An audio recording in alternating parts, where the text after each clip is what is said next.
કલાક 2 કલાકનો પણ અભ્યાસ ન મળે.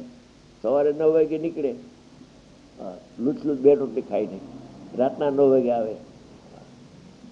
હા, અને કાંટાડું આમ ટિફિન લગાવે. અરે અરે શું જિંદગી! આજીવિકાનું સાધન થઈ ગયું હોય તો હવે છોડી દેજે. હા હા, છોડે કોણ પણ? મોક્ષગામી છોડે. પૂતગલ પરિણામની અવસ્થા પૂતગલથી અભિન્નપણાને કારણે લીધે, એટલે કારણે અનાદિ અનંત. ટાઢીઓની અવસ્થા અનાદિ અનંત. જ્યારે પ્રશ્ન પૂછો સર્વે ભગવાનને તો કે છે પૂતગલથી અભિન્ન છે. એમ રાગ દ્વેષ સુખ દુઃખના પરિણામ જ્યારે પૂછો, અહીંથી જાઓ ને ત્યારે પૂછજો કે આ રાગ દ્વેષ છે એ જીવથી અભિન્ન છે કે પૂતગલથી અભિન્ન, સાહેબ? તો જવાબ આવશે કે પૂતગલથી અભિન્ન છે. સુપ્રીમ કોર્ટનો ફેસલો છે એ તો તમે માનો.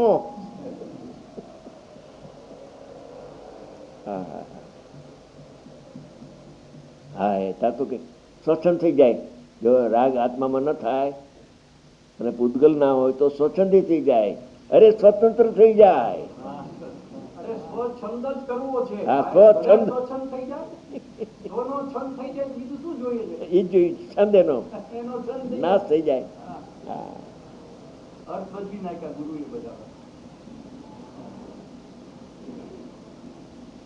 આત્માથી સદાય અત્યંત ભિન્ન છે. લ્યો, ટાઢીઓની અવસ્થા પૂતગલથી અભિન્ન છે અને આત્માથી સદાય અત્યંત સર્વથા ભિન્ન. કથનચિત ની સર્વથા ભિન્ન. આ કથનચિતનું લાકડું ગરી ગયું ને એટલે કેવું પડે છે સર્વથા ભિન્ન. આચાર્ય ભગવાનને ખબર હતી એટલે સર્વથા માયનો મૂક્યો છે. અને તેના નિમિત્તે એટલે ટાઢીઓની અવસ્થા જે પૂતગલના પરિણામ છે એના નિમિત્તે એ પ્રતિભાસ થાય છે ને, એનો પ્રતિભાસ થાય છે તો એ નિમિત્ત છે. પ્રતિભાસમાં એ નિમિત્ત છે. પ્રતિભાસ થાય છે જ્ઞાનમાં, એ ઉપાદાનમાં પ્રતિભાસ થાય છે. એ પ્રતિભાસ છે ને એ રાગનો નથી, એ પ્રતિભાસ જ્ઞાનનો છે. એ પ્રતિભાસ જ્ઞાનથી અભિન્ન છે અને જેનો પ્રતિભાસ થાય છે એ જ્ઞાનથી ભિન્ન છે.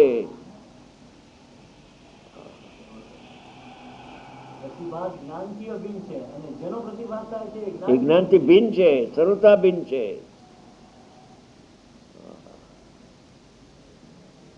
આ તો સમયસાર છે ભાઈ. અદ્વૈત ભાગવતી શાસ્ત્ર છે. આ સમયસારના નિમિત્તે અત્યાર સુધીમાં 2000 વર્ષ થયા ને, ઘણા એને આ નિમિત્ત થયો છે. મુખ્યપણે આમ તો ચારેય અનુયોગ નિમિત્ત છે, ભગવાનની વાણી છે.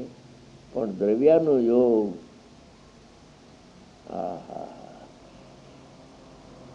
દ્રવ્યના યોગમાં પ્રવેશ થોડાનો હોય છે એમ લખે છે.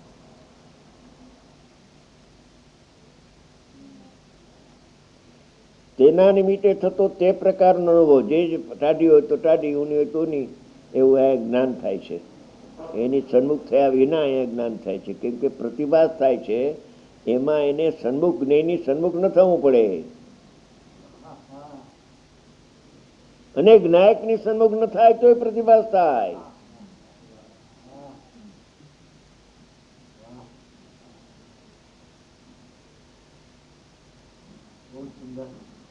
અજ્ઞાનીનું જ્ઞાન ભલે જ્ઞાયકની સન્મુખ નથી હોય, હા, તો પણ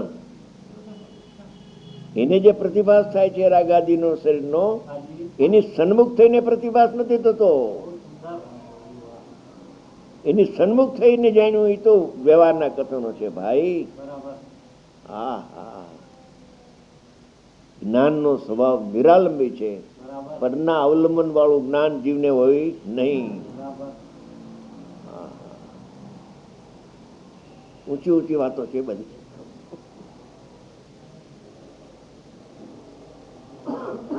એના નિમિત્તે થતો તે પ્રકારનો અનુભવ એટલે જ્ઞાન. વેદનની વાત નથી, અહીંયા જાણવાની વાત છે. જણાય છે એમ આત્માથી અભિન્નપણાને લીધે આ રાગનો પ્રતિભાસ અહીંયા થયો.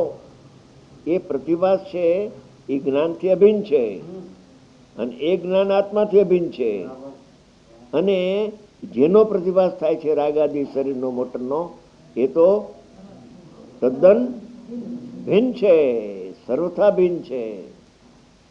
એ નિમિત્ત છે ને આ ઉપાદાન છે. ઉપાદાન ને નિમિત્ત એક થતા નથી ને નિમિત્તને કારણે અહીંયા પ્રતિભાસ થયો નથી. નિમિત્ત માત્ર છે. એ તો એનામાં જ્ઞેયત્વ છે, અહીંયા જ્ઞાનત્વ છે. એટલે પ્રતિભાસ થાય છે એ હકીકત છે, પણ જ્ઞેયનો પ્રતિભાસ જ્ઞેયના કારણે થાય છે એમ નહીં. અહીંયા એની યોગ્યતા પ્રતિભાસની છે, આવે છે ને એનો નિમિત્ત કહેવામાં આવે છે. બે સ્વતંત્ર સત છે, અહેતુક. એકને કારણે બીજું એમ છે નહીં. જ્ઞાનની યોગ્યતા અહીંયા પ્રતિભાસ રૂપે પરિણમવાની છે, ત્યારે એને નિમિત્ત કહેવામાં આવે છે. નિમિત્ત અકિંચિત કર છે. નિમિત્ત ક્યાંથી કહેવાય? એનાથી આ થાય તો નિમિત્ત ન કર્યું.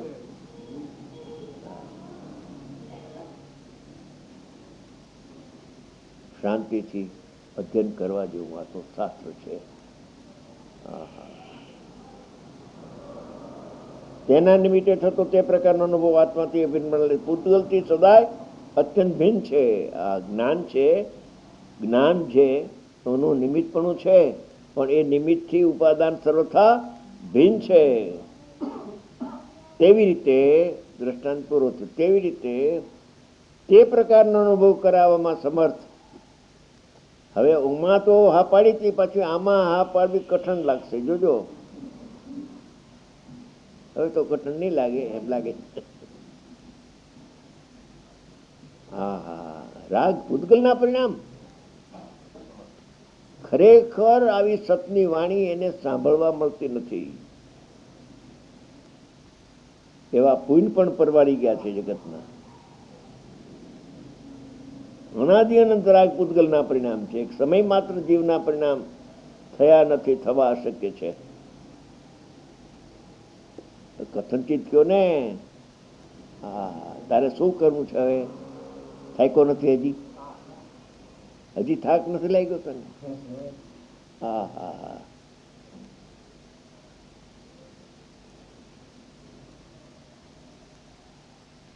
તેવી રીતે તે પ્રકારનો અનુભવ કરવા સમર્થ નિમિત્તપણે એવી રાગદેશ સુખ દુઃખાદી રૂપ પૂતગલ પરિણામની અવસ્થા, જેમ ટાઢીઓની અવસ્થા પૂતગલ પરિણામની છે, નો કર્મની અવસ્થા કહેવાય. આ દ્રવ્ય કર્મની અવસ્થા છે, પણ જાતિ તો બે પૂતગલની છે.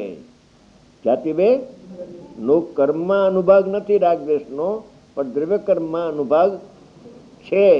અજ્ઞાનીના નિમિત્તે અહીંયા એમાં એવો અનુભાગ થયો છે, એમાં પ્રગટ. એક જ જગ્યાએ રાગ થાય છે, બીજી જગ્યાએ રાગ પ્રતિભાસે છે, બીજી જગ્યાએ રાગ થતો નથી. પણ જેને બેનું ભેદ જ્ઞાન શક્તિ ભીડાઈ ગઈ છે, તફાવત દેખાતો નથી, એને ભ્રાંતિ થાય છે કે રાગ મારામાં થાય છે પૂતગલની સત્તામાં. અહીંયા દ્રવ્ય ક્ષેત્ર કાળ ભાવમાં ક્યાંય રાગ દેખાતો નથી. ઊંડા ઉતરીને જોયે તો હા હા, ચેતન ચૈતન્ય ને ચિદ વિવર્તન સિવાય કઈ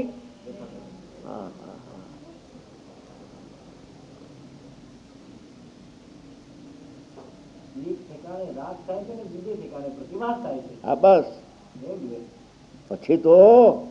પછી તો બીજી જગ્યાએ રાગ થાય છે, દેખાતો નથી. એકલો આત્મા દેખાય છે. આ તો સમજાવવા માટે પેલા એટલું કેવું પડે છે. કેમ કે કર્મ સામાન્ય વર્ગના રૂપે પરણવી જાય છે અને આત્મા મોક્ષમાં ચાલ્યો જાય છે. પછી ક્યાં નિમિત્ત નૈમિત્તિક સંબંધ ક્યાં રહ્યો? જ્ઞાતા જ્ઞેયનો વ્યવહાર પણ છૂટી જાય.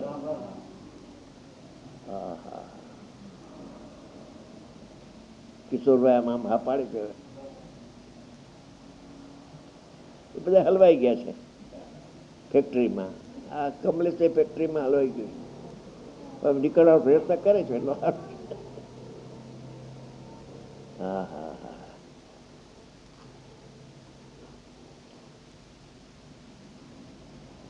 રાગદેશ સુખ દુઃખાદી પૂતગલ પરિણામની અવસ્થામાં ગુજરાતીમાં લખ્યું છે.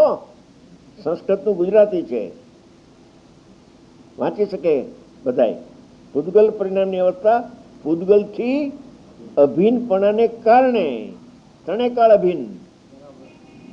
રાગ છે એ ત્રણે કાળ દ્રવ્ય કર્મથી અભિન્ન છે, પણ છે ત્યાં સુધી અભિન્ન છે. પછી એવો પ્રશ્ન આવ્યો કે રાગ આત્માથી અરે પૂતગલ દ્રવ્ય કર્મથી અભિન્ન છે, સ્વભાવ છે, સ્વભાવ છે.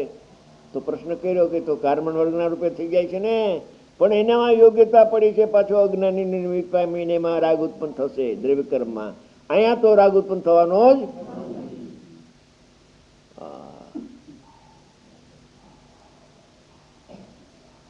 પેલા તો વાંચવા જતો ત્યારે કોઈ પ્રશ્ન તો કરે.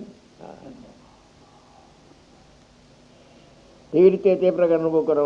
રાગ પૂતગલથી અભિન્નપણાને લીધે આત્માથી સદાય ત્રણે કાળ અત્યંત સર્વથા ભિન્ન છે.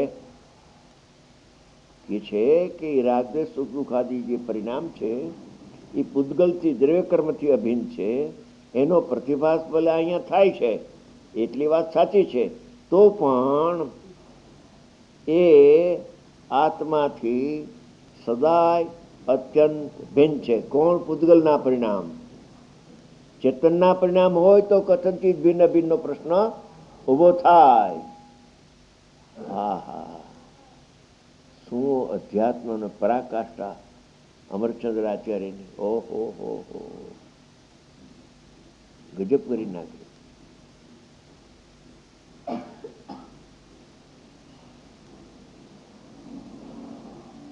પેલા તો લઈ લે ને કે ઉપયોગ જ પ્રગટ થાય છે. ઉપયોગમાં રાગ પ્રતિભાસે છે. એકતા બુદ્ધિનો રાગ નથી ને અસ્તિત્વનો રાગ પણ નથી. અનુભવ પછી અસ્તિત્વને આગળ રાખજે થોડો ટાઈમ, પણ ભિન્ન ભાષે એટલે થોડા ટાઈમમાં અસ્તિત્વનો પણ અભાવ થઈ જશે. જેમ જેમ ઉપયોગ અંદરમાં જશે, વિજ્ઞાન ઘન સ્વભાવ થતો જશે, તેમ તેમ અસ્તિત્વનો રાગ પણ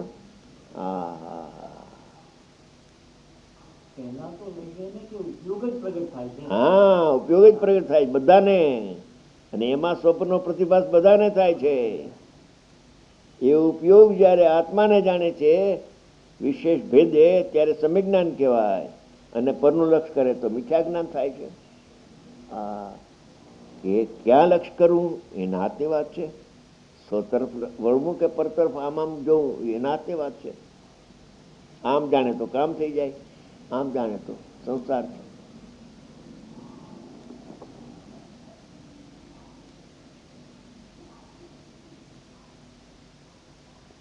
આત્માથી સદાય અત્યંત ભિન્ન છે. અને તેના નિમિત્તે થતો તે પ્રકારનો અનુભવ, રાગ હોય નિમિત્તપણે તો રાગનો પ્રતિભાસ થાય, દ્વેષ હોય તો દ્વેષનો પ્રતિભાસ થાય, ક્રોધ હોય તો ક્રોધનો પ્રતિભાસ થાય. પ્રતિભાસ તો જ્ઞાન છે, ઓલું નિમિત્ત છે. અનુભવ આત્માથી અભિન્નપણાને લીધે એ જ્ઞાન છે એ આત્માથી અભિન્ન છે. અને જેનો પ્રતિભાસ થાય છે રાગનો, એ પૂતગલથી અભિન્ન છે.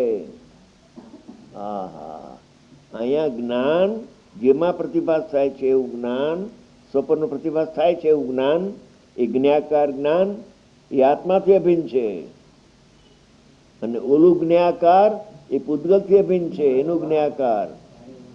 હા હા હા, રાગ છે ને એ પૂતગલથી અભિન્ન છે. અનુભવ આત્માથી અભિન્ન પણ પૂતગલથી સદાય અત્યંત ભિન્ન છે. એ આત્માથી ભિન્નપણે પૂતગલથી સદાય અત્યંત ભિન્ન છે. એ રાગ અત્યંત ભિન્ન છે આત્માથી, પૂતગલના ભાવો છે માટે. ત્યારે અજ્ઞાનને લીધે આત્મા કે રાગ દે સુખ દુઃખાદીનો ને તેના અનુભવનો પરસ્પર વિશેષ ન જાણતો હોય ત્યારે થઈ ગયો ટાઈમ. લ્યો હવે પછી બપોરે રહેશો, થાક લાગે. બહુ સારો વિષય છે. બેની સત્તા ન્યારી ન્યારી છે, ભિન્ન ભિન્ન છે. તમે ને મધુભાઈ એક છો?